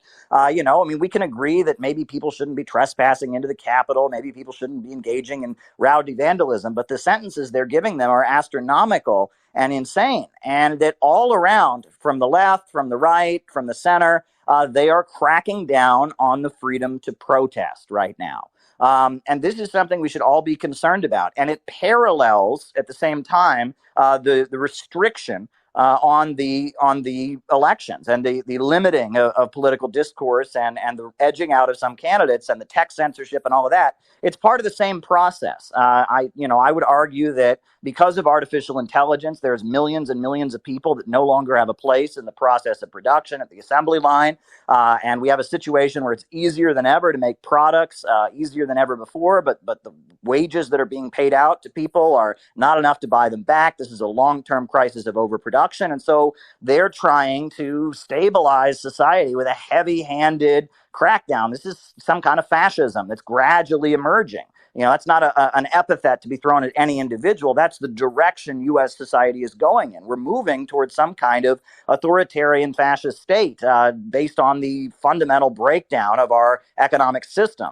And that, we see the economic problems that are on the horizon, and that is the basis for the rising unrest. That's also the basis for the centralization of power and the authoritarianism that we're seeing. But in this context, with our ability to vote being, and the elections being more and more controlled and less free and democratic, and with threats to the ability to protest, I would argue that what Nick and Angela McCurdle and so many others did last February is something that needs to be done more than ever. We need to show the government, the war makers, the billionaires, the military. We need to show those forces that we are not afraid to use our free speech, that we are not afraid to protest. I am excited about, the continued work of the Rage Against the War Machine Coalition. I understand there may be some plans in the process coming up for some more actions by the Rage Against the War Machine Coalition, and I really hope that's the case because what they did last year was so dynamic, what they did back in February. But I also want to mention that one thing we are planning to do as the Center for Political Innovation is coming up in December, which is quite a long way away. I mean, it's only September here. We are planning in December 2nd in Portland, Oregon. We are planning to have an all-day anti-imperialist mega rally that we are going to have. It's going to be in Portland, Oregon.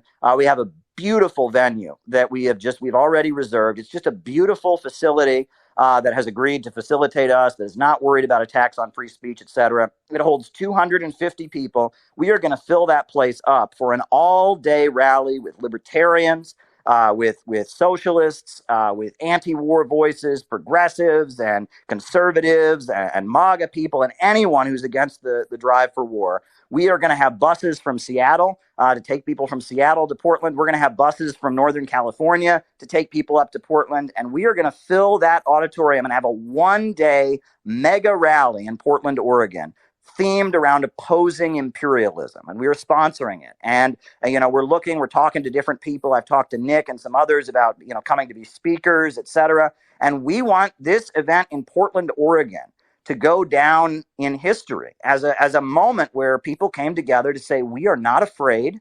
We are not afraid. We see the direction this country is going in, and we are going to join arm in arm with people we may not necessarily agree with, people that we might have differences with. We are going to join arm in arm with them to build the movement that this country desperately needs. They want us to sit at home and be isolated on the internet. They want us to sit at home and critique each other and try to claim we're the most revolutionary or we're the best. But what matters is the kind of stuff that Nick does, is when he makes things happen. And that's what the Center for Political Innovation wants to do. We want to make things happen. We want to give a voice to people from different perspectives who oppose the way things are going. We want to build a community of anti-imperialists and resistance. And so we are committed to making it happen. Look, the winter is a cold time to have big outdoor rallies. It snows, etc. So we're going to have basically an indoor day of strategy meetings and speeches and all of that. Beautiful venue in Portland, Oregon. And I hope that people will put that on their calendar and remember it because it's going to be important. And people from around the country are coming in, from Chicago, from Florida, from different places like that. We think that this is a turning point. This is a time that's going to be looked back on in American history. People remember the 60s. People remember the 1930s. People remember the Civil War and Abraham Lincoln. We are entering such times. And, you can view it, we're constantly viewing it as, oh, we're living in hard times. Oh, the world's coming to an end. I think we should have the opposite perspective. We're lucky.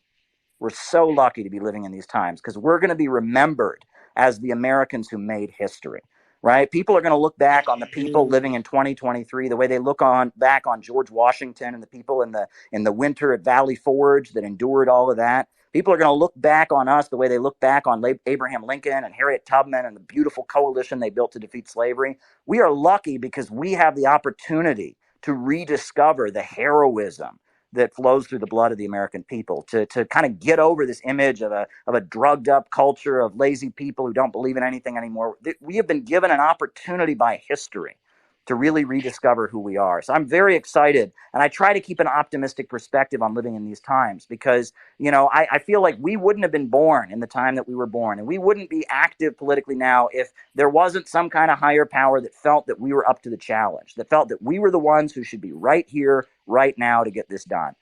So I want to encourage everyone who's listening right now, everyone who supports RFK, everyone who supports Cornel West, everyone who's campaigning for the Libertarians. I know Mike Mater is a Libertarian who's a big supporter of anti-war activism. It was an honor to meet him at August 6th at the big anti-war rally we had here in New York City. That was really, really great. And I know there's a lot of different voices. I think one of the socialist groups announced a candidate. But let's build some action in the street. Let's defend the right to free and open and fair elections. And let's plan to build a in real life anti-war movement. That is my perspective here. And I want to thank Lori. Lori, you invite me on these spaces so many times, and I'm honored every time you do it, And you yourself have been subject to so much tech censorship, right? They are terrified of you. How many YouTube channels have you set up that they've shut down now? Oh my gosh, I've lost count, It's Caleb. I've wild. lost It's count. wild. It is utterly wild. Well, I am on your side. Maverick News is in YouTube jail right now. Our main Maverick News channel is still on a 2-week ban from YouTube. So it's ongoing. Absolutely. Well, I'm here to just tell you how great your guest Nick Brana is. To also salute you for keeping this YouTube space or this Twitter space community alive and all that you do, and just encourage everyone to keep a positive attitude as we build. It's time to build. It's time to connect with people. It's time to join arm in arm. Now is the time. Couldn't agree more. And that's what I love about you, Caleb, and what I love about Nick and Christina Tobin. You guys aren't just talkers. You're doers. You do stuff. And, you're a frequent guest with us on Maverick News, and you've been on Strange Bedfellows podcast with me many times. I love talking to you. I love getting your insights. And I wanted to ask you a question because you're probably the most impartial person on this panel. CPI, your organization is not partisan. It's not a political party. Of course, with Bobby Kennedy exploring other alternatives to the Democratic Party, naturally, we're bringing a lot of people into this space tonight, asking them to make their pitch for their party. Why Kennedy should run with the Republicans, why Kennedy should run with the Libertarians or the Greens or the Forward Party or the People's Party or independent, no party at all. But you're coming at this from a different perspective in that you're not a partisan, you're not a member of any party, you're not leading any party, and you really don't have a dog in this fight. So I feel like you're maybe the most impartial voice that we have on this panel, and you're also one of the smartest political observers that I know. So I just wanted to ask you, Caleb, do you think that Bobby Kennedy should leave the Democratic Party, and what do you think is the best path forward for Kennedy and his campaign? I always tell people that, if somebody doesn't want you, there's no reason to stick around. I mean, if they've gone to the length of not having a debate, and they're not even going to have debates, just to make clear they don't want to treat RFK like a real candidate. They're trying to claim he's a Trump, surrogate, et cetera. I mean, it looks to me like sticking in the Democratic Party is not really going to help RFK at all. Now, again, I'm giving that perspective. Now, would he run as a third party candidate? I mean, I'm curious about the ability of him to get on the ballot, because that's going to be a challenge, because, if he's not being treated as a real candidate by the Democratic Party, he needs to then make sure he can get on the ballot with another party. And that's going to be a challenge. So if he's going to make a decision to leave the Democratic Party, he needs to do it soon. If not, his campaign is going to end. Is going to end as soon as the Democratic primary ends. And we have a feeling the Democratic primary is going to end without him being treated as a serious candidate. And so I would think that if he needs to leave the Democratic Party, he should do it soon. Whether he's going to run as an independent and have people petition to get him on the ballot, or run with a third party or multiple third parties, right? I mean, there's no law that says only one third party can endorse somebody, right? I think he needs to make that decision as soon as he possibly can. That's all I can say about that. And, like I said, I do want to make clear, I'm not here to endorse any candidate or campaign for anybody. And, there are things that RFK has said I disagree with, just like there are things Cornel West has said or others that have said. And I'm not, my role is not as a political campaigner. I'm not partisan in all of this, but I'm just reflecting based on the question you asked about, strategy. If he's going to leave, he ought to do it soon. That's all I can say about that. And that, RFK, it reminds me of so many of these socialists and communists that I talk to, where it has been made overwhelmingly clear to them by the Democrats that the Democrats do not want them. The Democrats don't want their support. The Democrats don't want them to go out and campaign for them. The Democrats don't want them to lead anti-Trump mobilizations. So why are they campaigning for the Democrats? Why are they joining this Stop Trump facade? I heard that debate where Cornel West and Jimmy Dore were going at it. And Cornel West is repeating, oh, Trump is a fascist. Trump is a fascist. What do you gain by saying that, right? That's the rhetoric of the Democrats that leads people to vote for the Democratic Party. You're running against the Democrats. I mean, and it's just, there is this abusive relationship between the Democratic Party and the so-called progressive left, or the socialists, where they go out and campaign for the Democrats, and the Democrats don't give them anything, and in some cases do the exact opposite of what they want. And they every time go back to the table and vote for the Democrats. And it's just, sometimes you have to be objective and you have to say, look, I know you're trying to scare us with Trump said this or Trump did that, but we survived 4 years under Trump. And Trump wouldn't have won if there had been a real alternative to him that actually could deliver on things. So and Trump was president for 4 years. We didn't die. So maybe people need to just kind of say, look, Trump getting elected is not the end of the world. Trump being a fascist or being the equivalent of Hitler, as much as I might disagree with things he did, that's ridiculous, right? We didn't all go to gas chambers and die during the Trump presidency. And many of the things I objected to about Donald Trump are worse under Biden. So, based on that, I think people need to just kind of say, look, we're not getting anything out of this relationship with the Democratic Party, whether it's a straight up campaigning for the Democrats or whether it's claiming to be independent, but always, having this underlying message of the right wing or the main threat. Trump is a fascist. I think a lot of people on the so-called progressive left need to just look themselves in the mirror and say, why are we doing this? Why are we doing this at this time? Because what I saw at the Philadelphia convention in 2016, that was history in the making, right? That is a turning point. And if people can't wake up now and say, the Democratic Party doesn't want us, we can go elsewhere, I don't know what's going to wake them up. Me neither. And, speaking of Trump and the Republican Party, and I'm hoping that if we have any Republicans here in this space who would like to speak, who would like to make a case, as if you were talking to Bobby himself, if you were sitting in the room with him and you wanted him to switch parties, leave the Democrats and join the Republican Party, if you think he could beat Trump for the nomination, I would love to hear from you. I would really be curious to hear your thoughts. I have invited several Republicans into the space, and I hope they will join. I hope they will speak up. Unfortunately, folks, we are dealing with a rigged two-party system. As we talked about earlier, independent candidates, third-party candidates have a very difficult time getting ballot access, getting access to the debate stage. The debates are rigged. So, that kind of leaves Kennedy weighing, do I run as a Republican or do I run as a Democrat? According to the poll I'm running, there isn't much support, it seems, for him to make a run with the Republican Party. I'm only seeing about 8% are wanting him to run as a Republican right now. But, let's be honest. I think if he did switch parties and run as a Republican, he would have a much better shot in that party. Their primary system is more fair. They don't have super delegates. He would have a chance to be on the debate stage. He would be allowed to debate. They are having debates on the Republican side this year. And I think he would mop the floor with most of the Republican candidates. I would love to see him debate Donald Trump.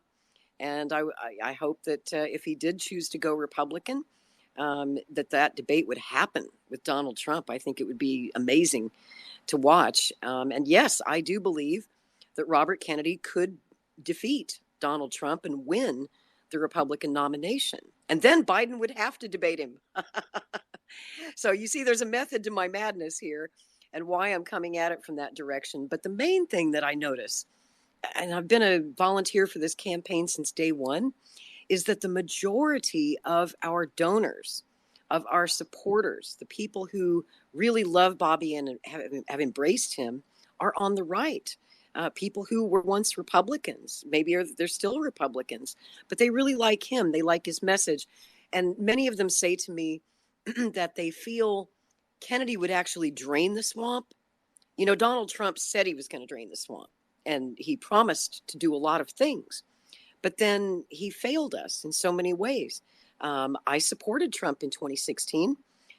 I did not support him in 2020 because he lost me right off the bat when he became president, and immediately his Justice Department and his CIA and Mike Pompeo said that going after WikiLeaks was going to be a big priority. And sure enough, they did. They arrested Julian Assange. They dragged him out of the Ecuadorian embassy, kicking and screaming. They are prosecuting him under the Espionage Act.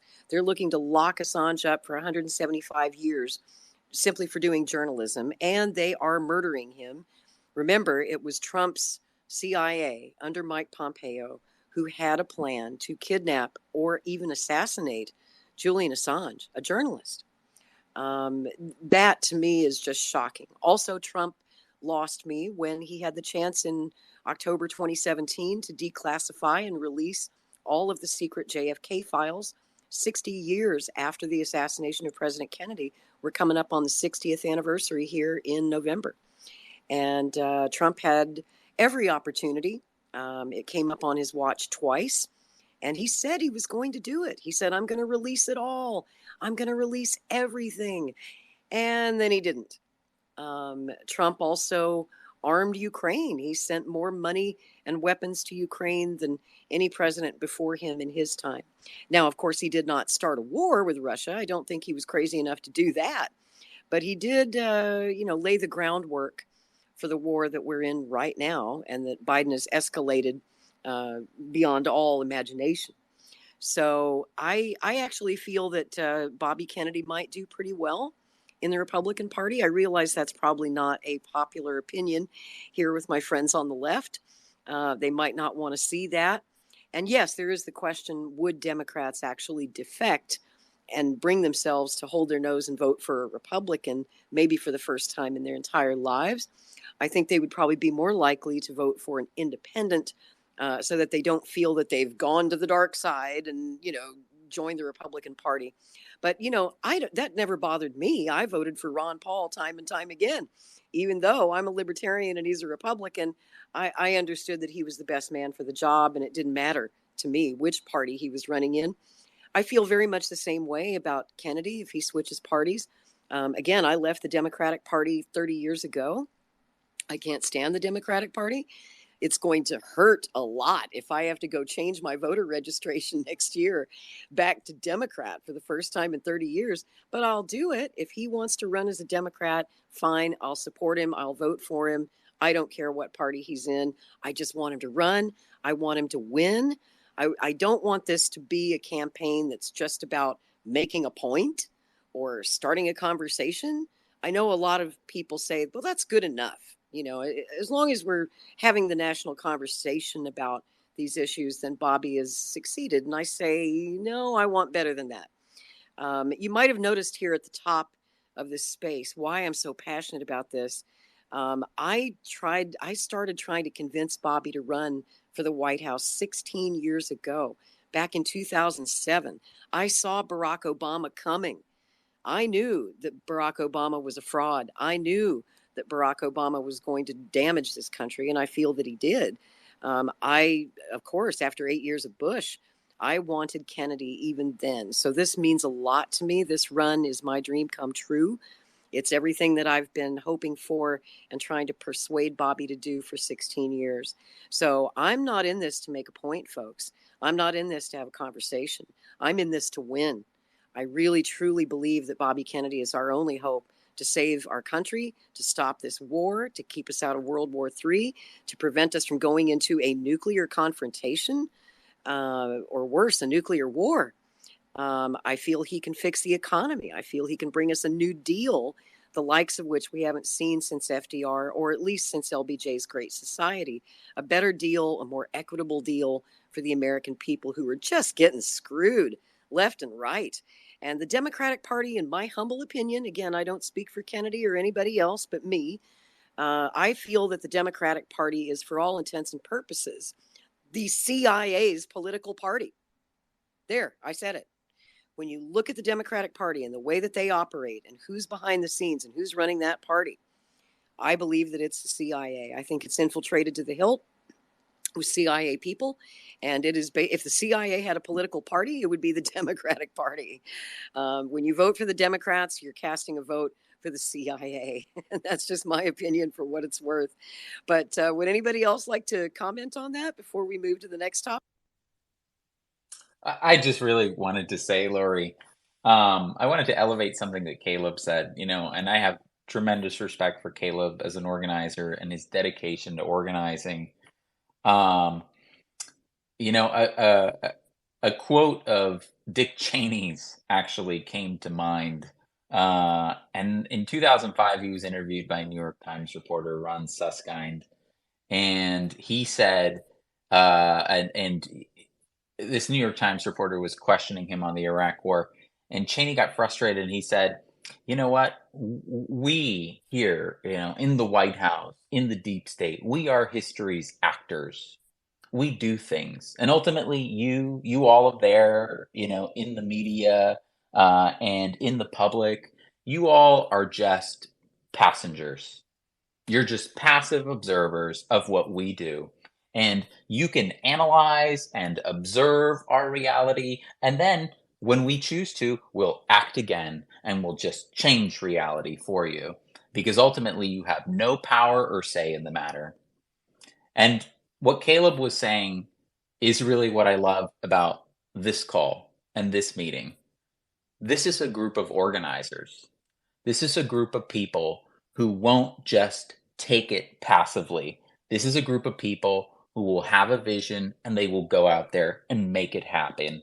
Lori, you, Caleb, Christina with Free and Equal for the last 15 years in the debates, Irene, a founder of Humanity for Peace here. Jose was with us with the Schiller Institute, with his incredibly courageous anti-war interventions. I saw Jonathan Blazer here, a member of CPI with Caleb. He did the intervention against Bernie Sanders with me in Pittsburgh.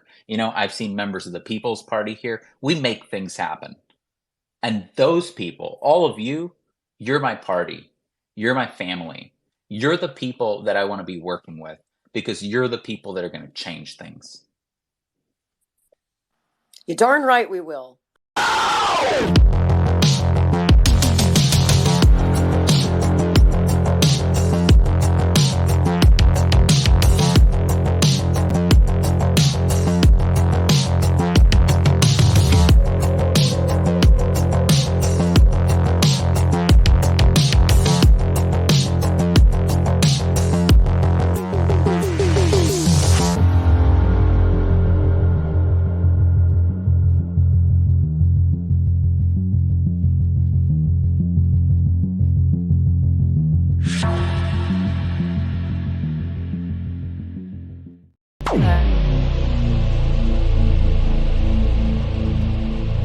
This has been a Maverick Multimedia production.